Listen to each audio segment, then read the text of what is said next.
Thank you and welcome to everyone. First and foremost, I hope that you and your families continue to stay well during this most uncertain time. I'm thrilled that you are here with us. I was saying earlier that I know many humans are at a moment where they're a touch zoomed out, and we had nearly 200 people register to join us today, which just shows how hungry everyone is for this very information of how to weave DEIB into the organization and that view from the very top of the house.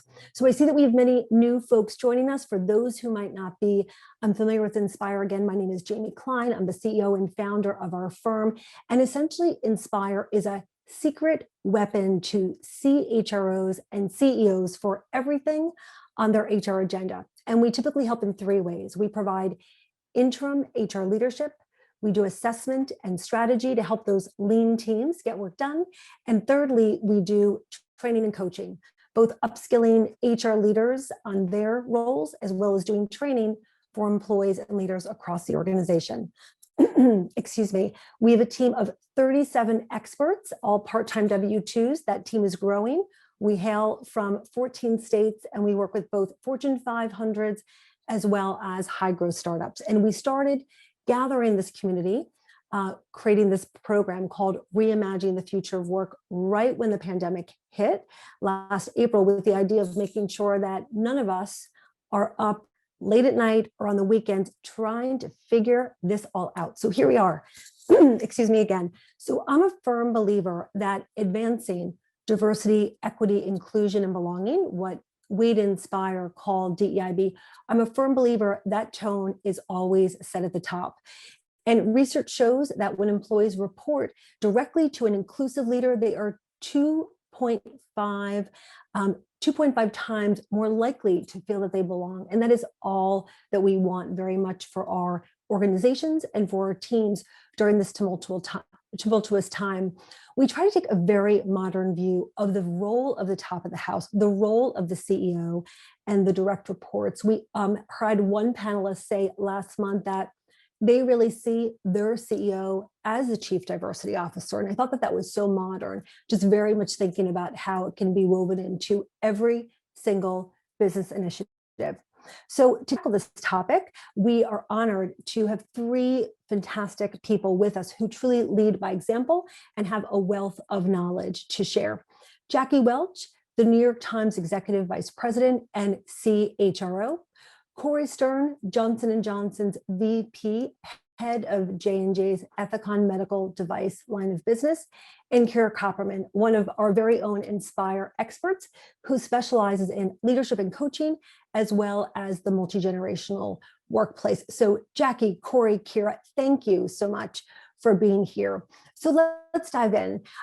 We want to very much start by setting the foundation of where each organization is on their DEIB journey, so that we have kind of that foundational piece. So if we could start off, how does your organization, for each of you, view DEIB, and what is that role of the C-suite in advancing DEIB throughout the entire organization?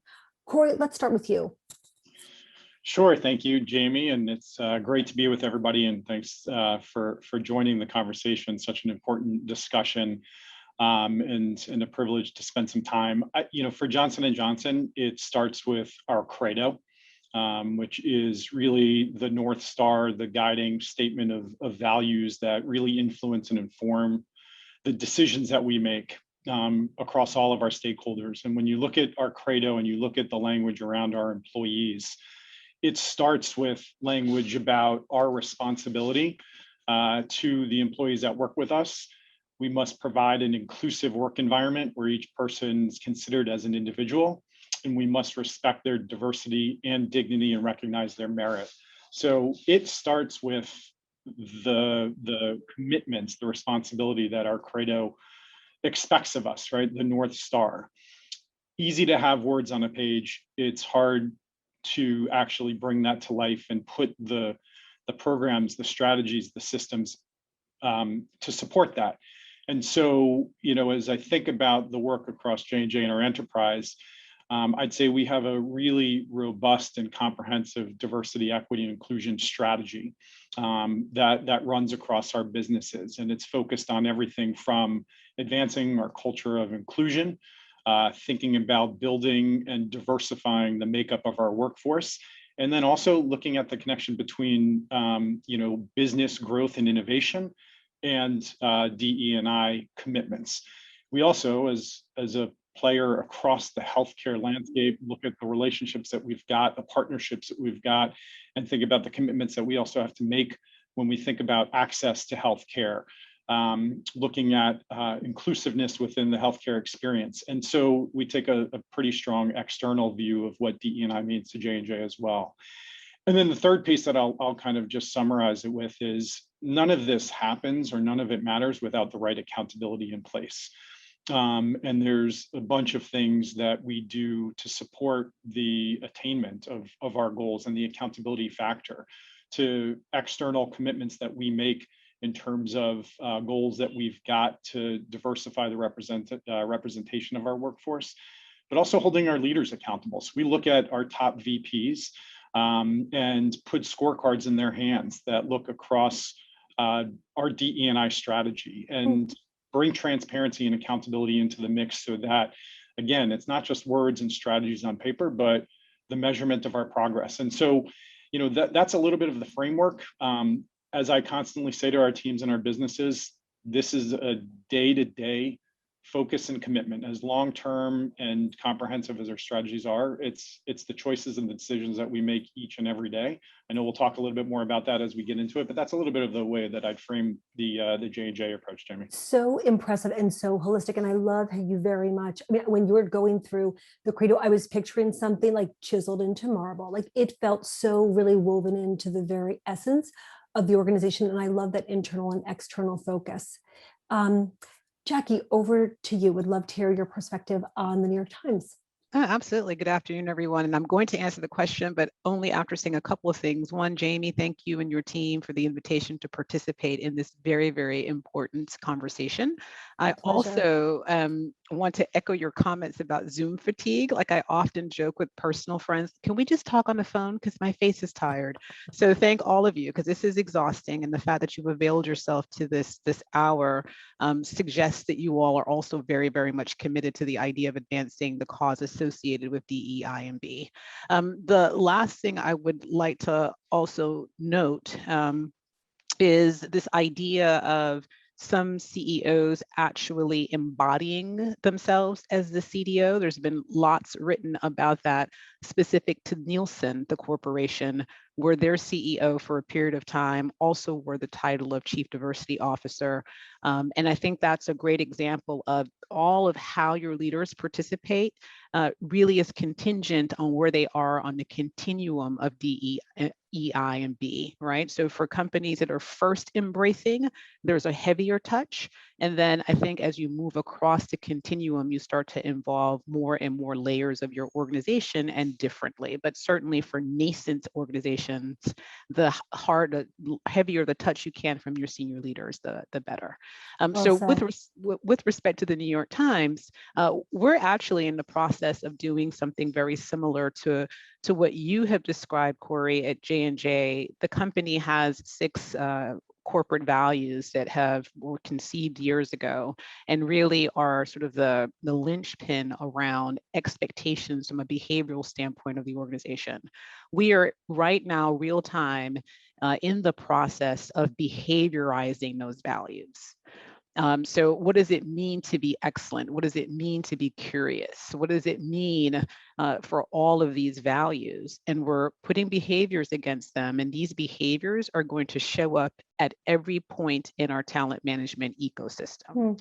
And each of the values will have a component that speaks very specifically to DEI and B. So imagine that our interview guide will now be driven with the content from the behaviorized values. Our performance enablement tools will be developed against the behaviorized values. And so anytime we talk about that employee experience, it will be grounded in these behaviorized values that are also very deeply steeped in the concepts of DEI and B. With respect to the leaders, I will tell you at the Times, this predates me. I started in January, so I'm not taking any credit. I'm only reporting. Back when George Floyd was murdered, our top 3 executives, meaning our publisher, our managing editor of the actual report, and our CEO, jointly commissioned a DE&I report. Hired an external firm to come in and open up the hood, kick the tires, interview people, and to get a really objective third-party assessment of where are we on these topics. That has since been published. If you go to our site, it's there for the world to see. And so I'll say two things as it relates to leadership. That heavy touch when you're first starting on your journey, very much visible to the entire organization, your level of commitment, transparency with respect to where you are, and equal transparency with respect to where you're going, and frequent updates relative to, yeah, we said we would do these things, where are we in relationship to those things? And I think you get your leaders deployed to be part of the communication strategy to support those things. Excellent. You know, I'm hearing a similar theme across the Times and J&J, which is what gets measured gets done. And the idea that this will be embedded in the entire employee experience is key. Cory, a gazillion years ago, you and I interned at American Express, and we saw the same thing there at Amex. It was woven into our goals. And that is, I think, very much the modern way to do it. Kira, you and I together with Inspire, we work across so many organizations. Would love any thoughts that you see, just given the variety of organizations that you get to lead. Well, what I think is going to be helpful today, thinking about our audience, is some very practical tips and tools and things to think about, whether you are part of the C-suite or you are someone giving feedback to the C-suite. I think the very important concept here is that high-level leaders, everything they say, everything they do, both verbally and non-verbally, are watched by many. And so the more open they can be to feedback, to things that might be blind spots, for ways that they might not actually be matching the words and the actions, I think that's going to help bring about the support of any type of DEIB initiatives within the company. If there's any inconsistency there, it's going to be really important for people to be open to that feedback and to be open to adjusting how they're showing up. And to have, I'd imagine, for all leaders, having that trusted HR business partner to let them know. It's like no one wants to walk around with toilet paper stuck to their shoe, especially if they're on a date, or broccoli in their teeth. And you just need that good friend to say, you need to rinse your mouth out with water. There's broccoli. Like, I think that sometimes HR business partners and strategists really play that role to say, before you hit send on that comms piece, I just want to give you a different perspective of how this will land with others. So, you know, this topic of DEIB, it's a touch soft historically for leaders. And I often talk about the importance of very much creating the business case for DEIB, but that term was coined literally in the 80s. The more modern view is how to create the human case for DEIB.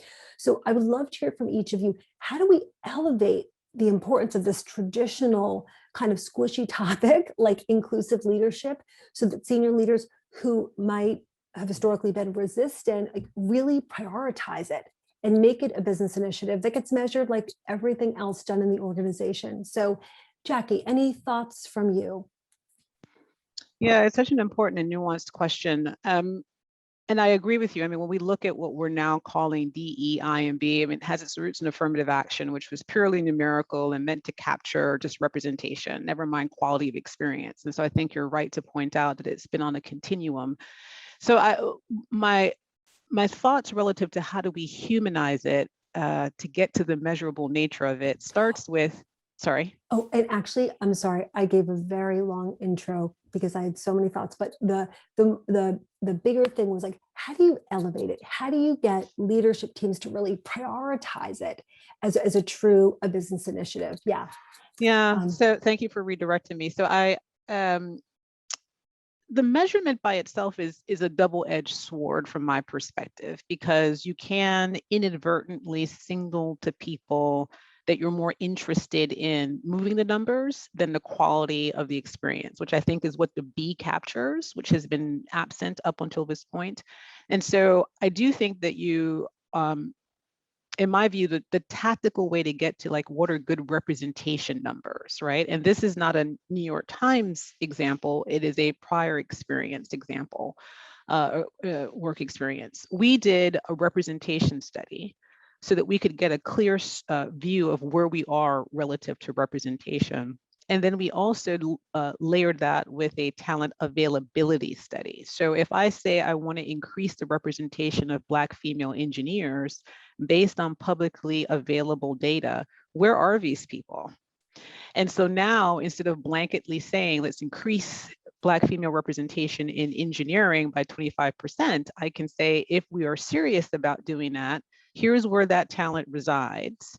And if we're serious about capturing that talent, then we need very specific strategies to do so.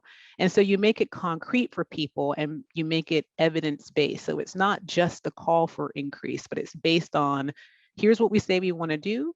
Here's what's available to us. Here are ways that we can get to those targets. And that's the measurability, right? So I think where organizations fail is that there's not enough thought around what's realistic based on available talent and our willingness to go after that available talent in specific ways. Such a good point. And I'd imagine it's also about building relationships with that talent, right? And just getting to know them within their own Slack groups or within their own ways that they network. It's a great, I want to say one quick thing. Please. Because you just tapped into another thought I would have that perfectly illustrates what you just said. So one of the things, it's never an issue of talent availability at the junior levels, entry level talent, right? Pretty much every organization starts with a robust pipeline, and then over time, you start to see the numbers dwindle. Nevertheless, one of the things that organizations ought to do differently as it relates to getting really solid entry-level talent, everybody says, let's go to the HBCUs, right? It's low-hanging fruit. Right. But here's the nuance that's often missing. Whereas for mainstream schools, working with the career office is enough. One of the reasons that Black people send their children to HBCUs is for that personal relationship with the staff, the administration, the educators, right?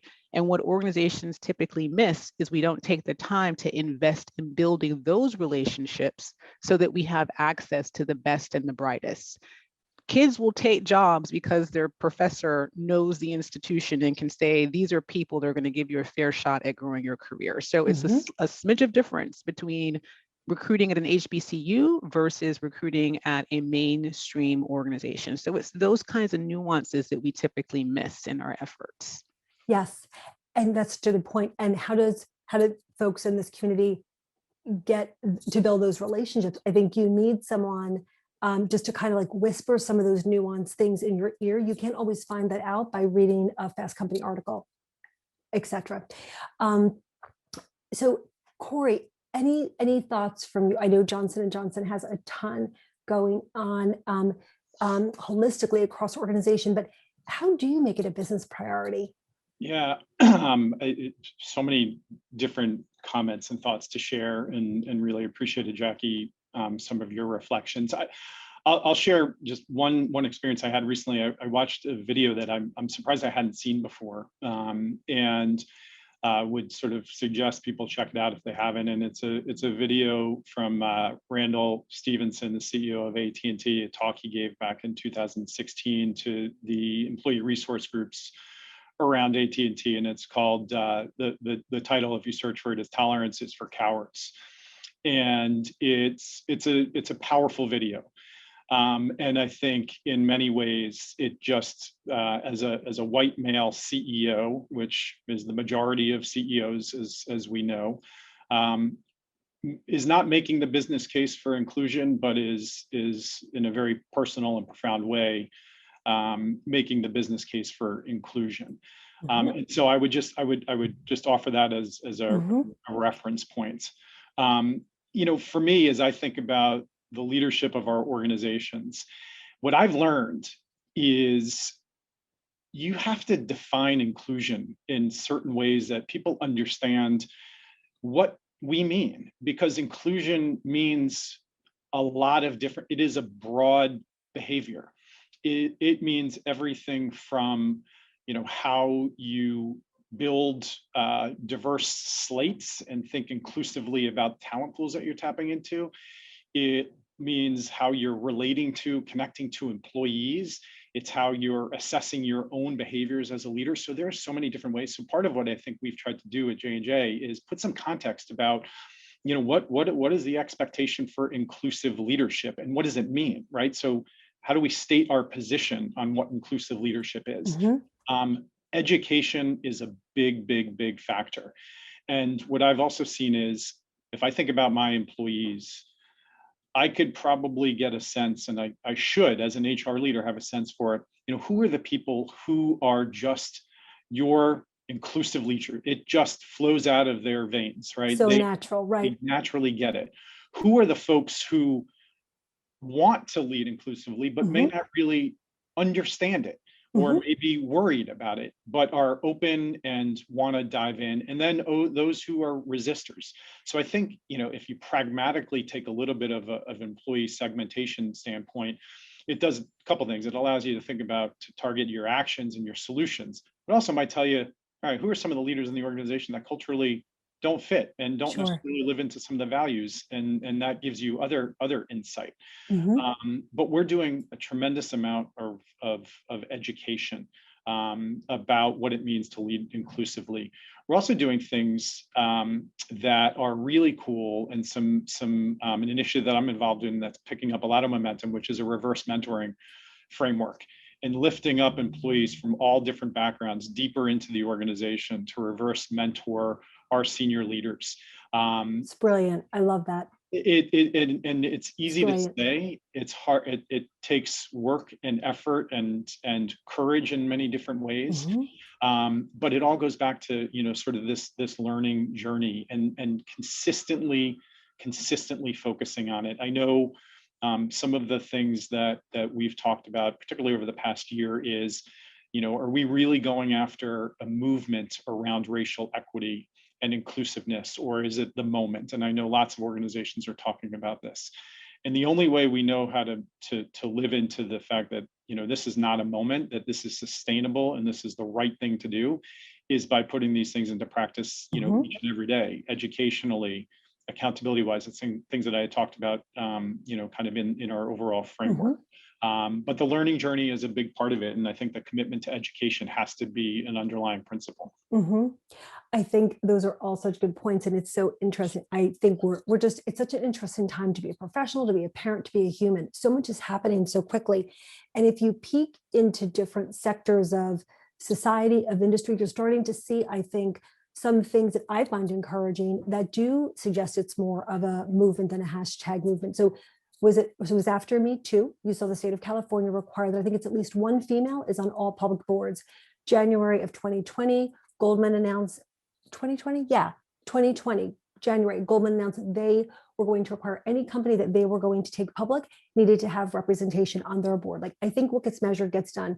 There's talk of gender equity with compensation being there for future submissions for Academy Awards. Like, these things are all happening under our watch. And why they're happening?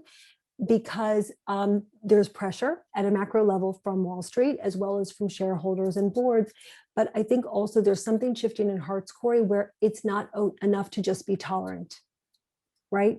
It's about saying slavery was legal in our country for 12 generations. There is a racial reckoning, as Oprah calls it, that is overdue. I love that term, racial reckoning, that's happening in our country.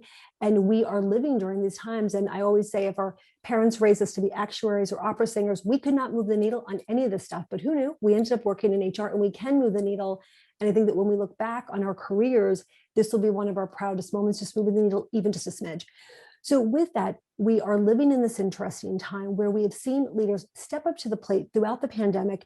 Remember those leaders who you used to ask to work at home, and they would say, well, I don't know if you'll be productive.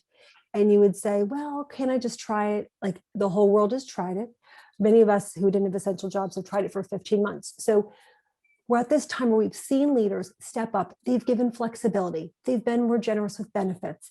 They've had this increased overdue focus on DEIB. So I'd love any wisdom on how can senior leaders maintain that level of human-centric leadership, that empathy to foster this belonging beyond the pandemic, because we're at a moment, y'all, where there's a lot of talk about return to office. So Cory, I'd love to start with your thoughts there.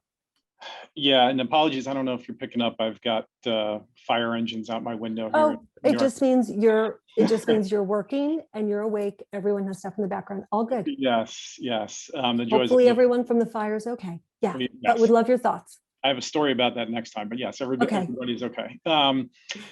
I have so much interest in this topic of kind of humanity as an important leadership imperative, and I sometimes talk to leaders who push me on that. It's soft, it's a little bit, amorphous. What does bringing humanity into the workplace mean? And what I've said recently is, for those leaders who would maybe not have called themselves comfortable being vulnerable, they've just gone through, a year and a half of having to show vulnerability, whether they embraced it or not, in the simple ways of, welcoming in home life into work and showing, things that maybe never would have been shown if you just were in an office every day, to having to, or maybe not having to wade into conversations of what does leading inclusively mean to you, and why is it important, or why is it not? And so, humanity has been front and center in everything we've been living through and working through. And there are leaders who are going to choose to embrace that or not. For me, there's a couple things, and one of the things our organization is doing is, from a leadership development standpoint, focusing on developing leaders who coach. And if you bring that to life, what does it mean? It's not that all of our leaders are going to become executive coaches, but it's going to be something that people experience in a mindset shift. So instead of being the expert and sort of directing people, it moves to starting to be focused on what do people need.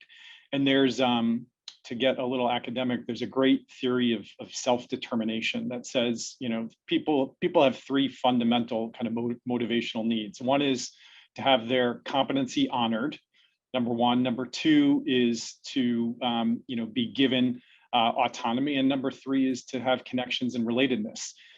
And from a leadership perspective, one of the ways that we try to bring that to life is say to a leader, how many questions are you asking of your employees? Right? You're not telling, you're asking questions. And those questions may relate to what type of development do they need on the job? What help do they need? It may mean what's going on outside of work that is important to you, that we need to be able to support you on, and just be naturally curious. And so this idea of leaders as coaches has an element of just bringing some simple humanity into the mix of being curious about what's happening. And I think, in any work environment, I philosophically believe that's an important way to lead. I think given the world that we're all living in, and no matter where you are in the world, whether you're starting to return to the workplace or still, in parts of the world like India, Brazil, in lockdown mode still, that's an important mindset more than ever. And so to me, that's a way of bringing some real humanity into the workplace. The last thing I'll say, and then I'll shut up, is there's a great study that came out from the AIRS organization. It's a consulting and leadership development organization, and they just put out a trend report as to sort of, what are going to be the important leadership competencies. And as HR professionals, we all love leadership competencies. But I wrote down the 5 that they signaled going forward that are really important. And the first is be human.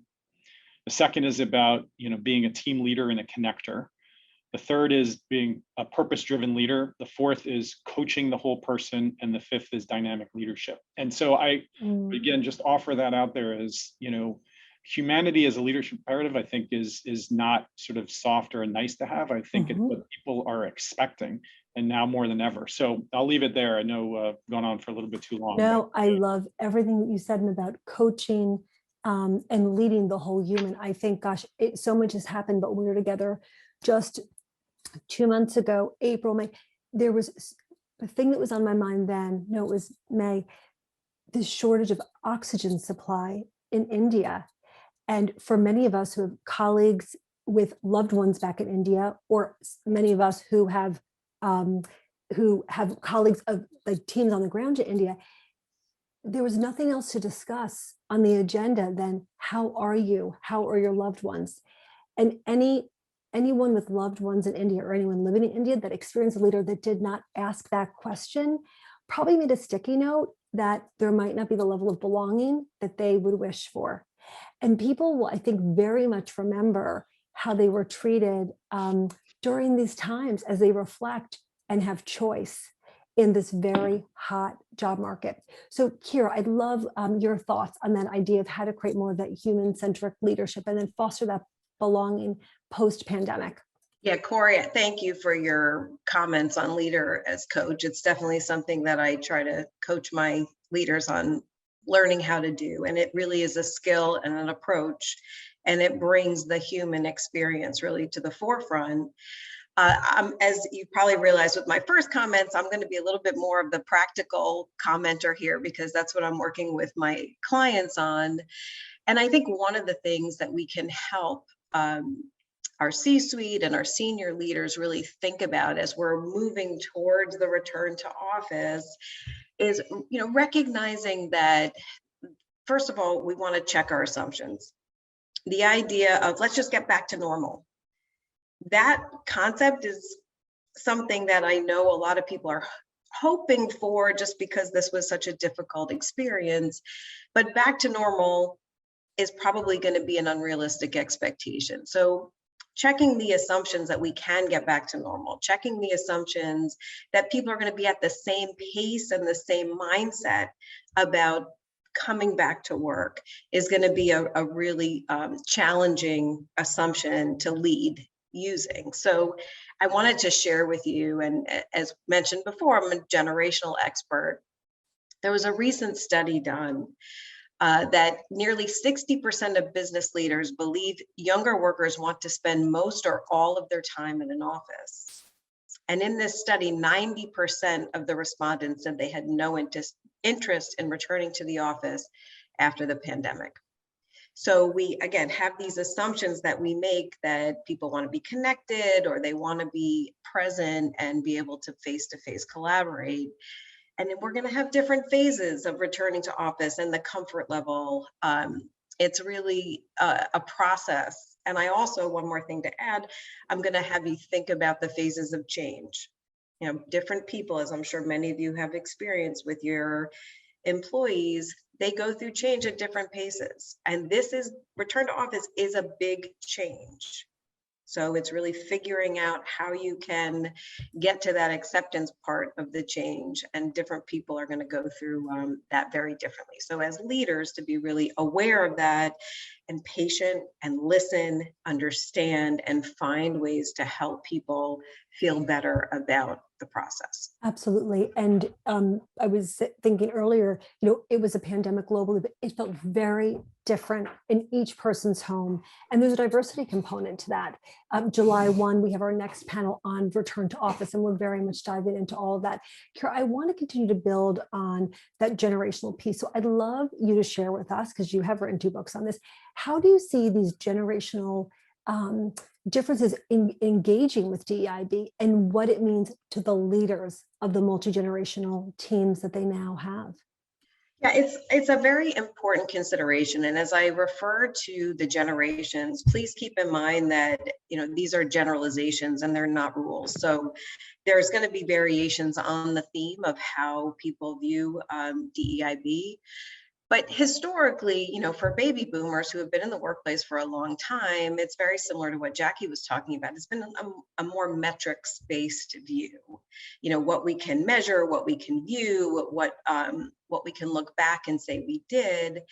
And interestingly enough, we have a different view for many millennials and Gen Zers, which is, yeah, the metrics are fine and good, but how do I feel when I'm working at the company? What's the experience like? And are the leaders and the company as a whole actually reflecting that inclusive experience when I'm working there? And now the new thing that is happening is people are giving feedback. So Glassdoor has a whole section now where they're evaluating companies on how they handle DEIB. And so candidates are able to look and see, where does this company rank with how people experience it, how people view it. And there's a lot of other new processes in place where candidates are able to evaluate how different people experience working there. And so it's impacting recruitment, it's impacting engagement, it's impacting retention. And the last thing I'll say is one study, almost half of millennials said they would not pursue an employer that doesn't maintain or encourage a diverse and inclusive work environment. So, these things impact across the board. So Absolutely. It's definitely important to think about. Absolutely. And just a friendly reminder, June is Pride Month. I mean, there's so much going on globally. It's hard to even take it all in, but I know one of our colleagues who's a transgender male, he's done so much work with our clients around how to create that inclusive environment. And he said, if you walk into that lobby pre-pandemic and there is not a gender neutral bathroom, just to kind of like freshen up before you go in, like it sends a signal. Or if you look people up on LinkedIn and they don't necessarily share their pronouns, just these small things just signal from go that sense of inclusion that you are predicted to find when you are there. So we're going to launch another poll. We'd love to hear from you. In which phase of employment are your DEIB initiatives primarily focused? Are you focused more on recruiting the diverse slates of candidates, increasing representation of middle management, increasing representation in executive roles at the top of the house, or focused evenly throughout the employee experience? But we'd love to get a sense of where folks are, because we have such a wide range, and why those poll results are coming in as we go into our next questions. If you think about just 5 years ago, when you look at the Fortune 500, there were more men named John serving as the CEOs of those 500 companies than there were women. So let's think about that for a moment. So now, here we are, of the Fortune 500, there are 38 women, just 4 are Black. And throughout the history of Fortune 500's list, there have been just 19 Black CEOs out of the total of 1,800. So that data speaks volumes for me. And, Cory, back to the piece on like, it isn't about tolerance.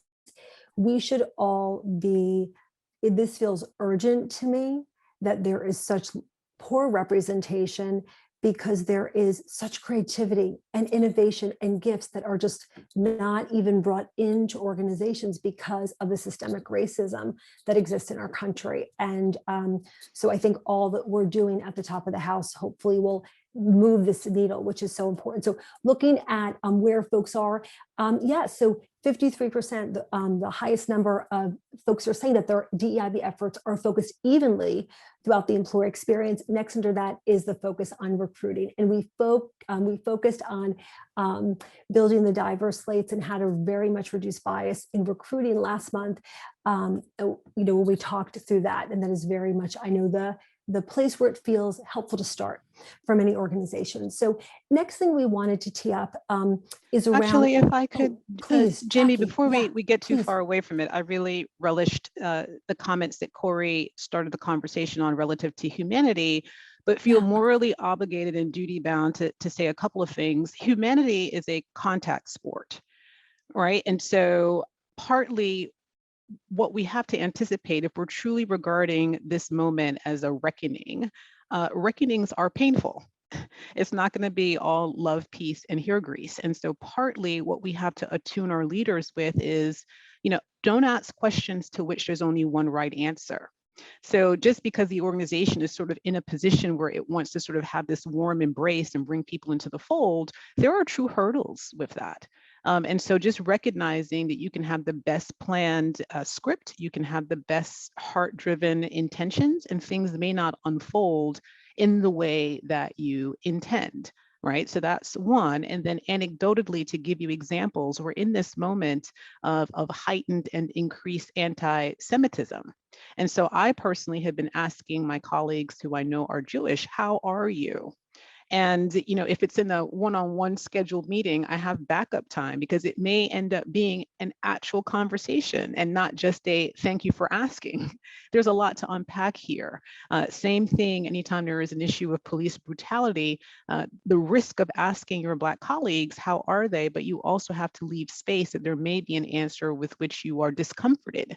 So this whole notion of humanity requires full-on presence and intentionality, and also an awareness that things may not go as planned. So I just need to say that out loud, because it's not enough to just say we're going to be more human. Like humanity is a contact sport. Yep, well said, well said.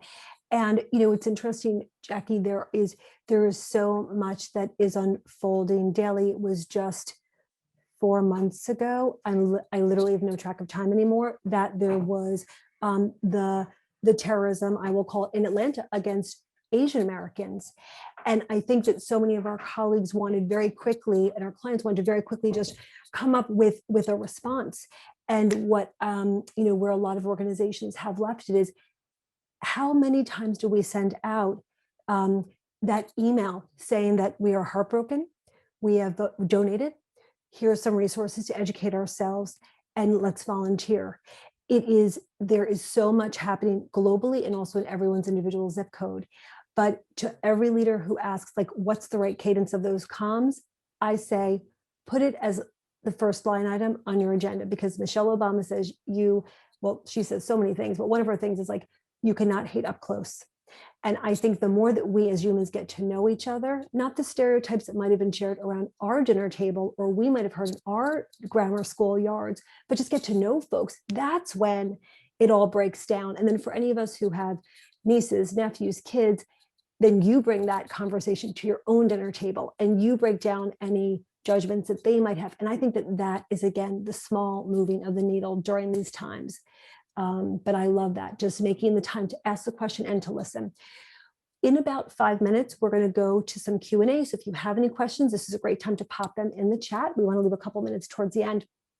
The next thing that we wanted to touch on was this notion that many of you are familiar with of the broken rung or the frozen middle. There's this critical gap often for middle leaders around career advancement opportunities and middle management for traditionally underrepresented communities such as women, BIPOC colleagues, et cetera. And from where I sit, there are major implications for growth opportunities for leadership roles, because that's our succession planning, that's our pipeline.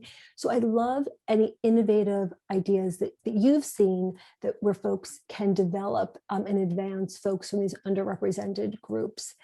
Cory, if you want to kick that one off. Yeah, sure. And I'll actually reference the poll because I thought it was interesting. There was only a small percentage of responses that were focused on, increasing representation at the middle management level. Mm-hmm.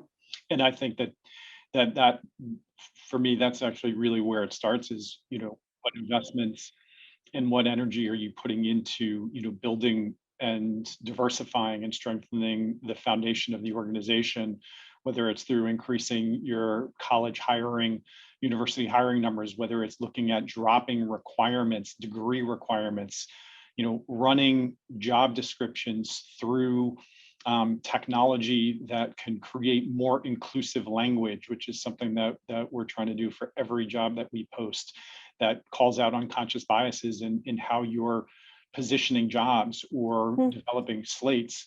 And those are the upstream long-term investments that are going to pay off, right? I mean, if you're just looking to recruit diverse talent or strengthen the representation of your leadership levels, right? I mean, that's of course it's important, but it's also not looking systematically within and across the organization. So, for me, the discussion I have with our leadership team as we think about the Ethicon business is, how well do any of us as senior leaders know some of our top talent deeper in the organization, and how well do we know our diverse talent, right? Our talent that's representative of all different backgrounds. And that's combined with really committed efforts on sponsorship and looking at sponsorship as a critical need, because we know relationship capital is a critical reality across J&J. It's a relationship-driven company. Having relationship capital is important. And not everybody has had the same access to relationship capital. And so sponsorship as a strategy and a tactic is very important to us. The reverse mentoring program that I talked about is incredibly important to us. And we're also doing a lot of work of saying, you know what, our slates internally, we need to have diverse slates, and we're not going to move forward unless we have truly diverse slates. And that's not easy. That's not easy culturally for people. It's different. And as one leader said, if some of us are uncomfortable with some of these things, that's a positive sign, right? Right. As Jackie said, it's supposed to be a touch uncomfortable when you reckon with something. Yeah. It has to be. But, sometimes I simplify things too much, and that's sometimes a good thing. Sometimes I'll watch out for me in my own development. But I don't know how you get at this when you think about the broken rung without really committing to developing relationships, understanding who your talent is, what they care about, the experiences they've had. That's tough in large global organizations like J&J, but there's also no shortcut to it. Well said. Jackie, any thoughts actually, you know what, because I know we want to go to our questions in just a moment. If you don't mind, I just want to go to the next question so we can touch on this, which is, when we think about what causes our best employees to stay or what motivates, top performance and engagement, we touched before on the multi-generational differences, but I also want to touch on this notion of job enablement over job performance. And Jackie, I know you have such a passion on this, but some of the strategies that inclusive leaders can use, especially during this time, to focus more on job enablement and helping people crush it over job performance. Yeah. So I want to actually go with your first instinct in terms of practical tools to support what Cory just said so elegantly. Partly I go back to this need for a real focus on what does the data say. So with respect to this broken rung, sticky ceiling, whichever metaphor best resonates with people, with a prior employer, what we would do is what I affectionately call the in, up, and out. And so you have your control group of mid-career, cisgendered white males, and you measure everybody's progression against that control group. The rate at which other groups come into the organization, at what point in their careers do they experience their first promotion, when do they get compensation increases, and you can get down to department, and in some instances, depending on how large your organization is, down to individual managers who may or may not have data trends to suggest that they are either implicitly or explicitly being biased in terms of who they're promoting and who they're giving compensation increases to. And so this goes back to my comment around humanity is a contact sport. I have been in positions where I've had to go to pick a person, here, Zach, this is your data. I'm not accusing you of anything, but I need you to see this trend. You're starting off like everybody else with respect to having a diverse start group. And yet over time, you seem to filter out women and minorities at a higher rate than everybody else. Let's talk about what's happening here. And so you have to be willing, I think, to engage and confront in a way that's dignified, obviously, but you can't ignore the trends, and we can't sort of hide behind these larger corporate numbers. You do have to get down to a level of specificity that's actionable. So I did want to say that. And you all can design your own in, up, and outs, whatever makes sense for your organization, but you have the data, mine it. So there's that. Then with respect to the whole concept, and thank you for the opportunity to sort of seed this as a way to think about performance management, I do observe of our profession that we have titles and practices that are really outdated given the realities of where we are. And one of them is this whole idea of performance management, in my view, because we've done a lot of work to move away from saying managers and saying people leaders, but yet our tools still have a patina of a management focus. And performance management very much sort of syndicates this idea of, sort of the assembly line, right? I'm looking at widgets and all this. And it also, in my view, sort of symbolizes this: the organization is responsible for managing your performance as opposed to the individual having sort of self-agency around how am I going to be better in my job? How am I going to advocate for myself with respect to my next set of opportunities? So here at the New York Times and elsewhere, I've very much advocated this idea of performance enablement, which says that we, the organization, owe you a talent management ecosystem that's clear, that's transparent, and that actually works. But you, the employee, have to avail yourself to it. You, the employee, have to make choices about directionally where you want to take your career inside our four walls. And we work in partnership to realize those ambitions in equal proportion for you and for the needs of the organization. And so really co-sharing and in career mobility, and not taking on this very paternalistic view of the organization is going to manage your performance and point you in a direction of what's next for you. More of like a 50-50 partnership. Yeah. I loved all your points. And before we go to the questions, and there are a bunch of them, you were talking before about going to Zach and saying, hey, just so you know, I'm just seeing a trend. I just would love to understand things more, Zach. There's a company that I'm a huge fan of called Dandi, D-A-N-D-I, and they help so many of our clients distill all that data, because it could be 3 people's full-time job to come up with all that data. So I'm a huge fan of theirs. Okay, questions. Here we go. We're going to do a lightning round. Here we go. What are the companies that you think embodies DEIB well? I'm putting J&J and, NY New York Times on that list because I'm loving everything y'all are saying. Moody's comes to mind, American Express. I'd love to hear some of your favorites that you think are doing a beautiful job. I'm going to go with Accenture.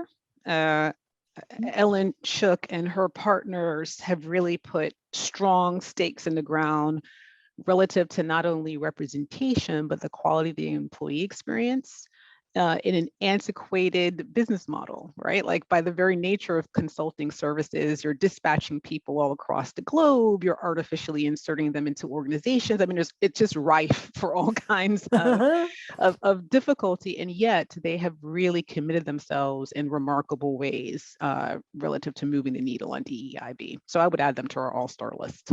Great. Ray, Kira, anyone pop to mind for you? There's so many. I was actually going to say EY, so another consulting firm that I think is doing tremendous work internally as a starting point for what that also represents externally, and also doing a lot of work in shaping different policies and programs from a national level, and so they are somebody that we do some work with and look to learn and exchange practices from as well. So it's a very tough question to answer. I think, we all have a lot to learn from each other. Absolutely. It's lifelong work, I think, for us as professionals and certainly as humans. So we've experienced a disconnect sometimes between leaders who want to be back in the office and employees who want to stay remote. How can leaders approach these decisions inclusively? And we're talking so much about this on July 1st, but any thoughts from you? How do you do that in an inclusive way? As I was saying earlier, we've experienced this pandemic globally, but it's felt very different in people's homes. Clearly, the Black community had a disproportional, Black and Hispanic community had a disproportional impact on health due to just our systemic situation that created less access to them. I know so many women bore the brunt of the homeschooling. So many of them had to dial down their work prioritization just with homeschooling. Those two things come to mind, but we have to bring all those pieces to mind when we think about people returning. It's felt very different in different people's homes. Any thoughts on how to bring people back to the workplace in an inclusive way? I'll take this one just to start with a very important concept that I think a lot of senior leaders need to be able to articulate if that is what they're expecting or requiring, and that is to give the why, to really have the very concrete reasons of why this is. And for some businesses and organizations, this is going to be something that they can share and communicate and hopefully will gain buy-in. For others, going through that process of really understanding why am I asking this and being open to feedback on whether it is going to actually achieve the why, that may loosen up some of the more, folks who are looking for a little bit more strict, everyone has to come back right now kind of thing. Absolutely. And when you think about how to do it in an inclusive way, I think explaining that business reason and the why just starts to meet people where they are, and then also be ready to hear where they are. And how to make, Jackie, Cory, any thoughts on that before we go to the next question? Yeah, I think that the way you framed it really is the answer, is to recognize that different people are having different experiences. One of the things that's not said often enough, I think, is that for some people, they've been waiting their whole lives for the pandemic. Like they're looking around going, and not in the underbelly of the death and dying, obviously, but the idea of, I don't have to go into an office. This is great. And I also think we have to be very, very honest with ourselves with respect to, a lot of people are saying going back, but for a lot of people, why? I wasn't included there. At least in a remote environment, I can feel not included in the comfort of my own home and with access to my snacks, my personal favorites, right? So I think we have to just leave a filter for, not everybody had that experience that we keep saying everybody's yearning for. That's just not true. And we have to incorporate that reality into our RTO plans. Absolutely. Last question. I lead HR at an organization with a very lean team. What are the pros and cons to take on this Herculean effort of managing all of our DEIB initiatives, bringing in a consultant versus outside experts? How do I get it all done? This goes back to the triathlon that HR leaders have been dealing with, from return to office to creating a sense of engagement to suddenly becoming DEIB experts. Any thoughts on how to get it all done and prioritize it? It's a big question with a minute on the clock. I'll reframe the question.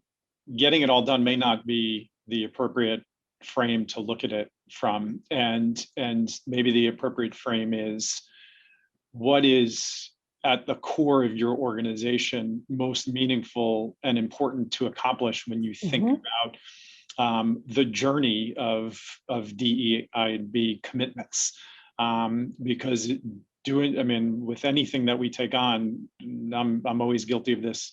Too many things going means not enough is really happening. And so if you're really looking to create the right impact and the right outcomes for your business, for your employees, for your stakeholders, you're going to want to have as strong a strategic plan as you would for any of your financial commitments or product commitments. And it takes sort of real prioritization and discipline. So that's my reaction when I kind of think about the question. Absolutely. And it is such a strong reaction that there are literally fire engines in the background. This is an urgent need to prioritize.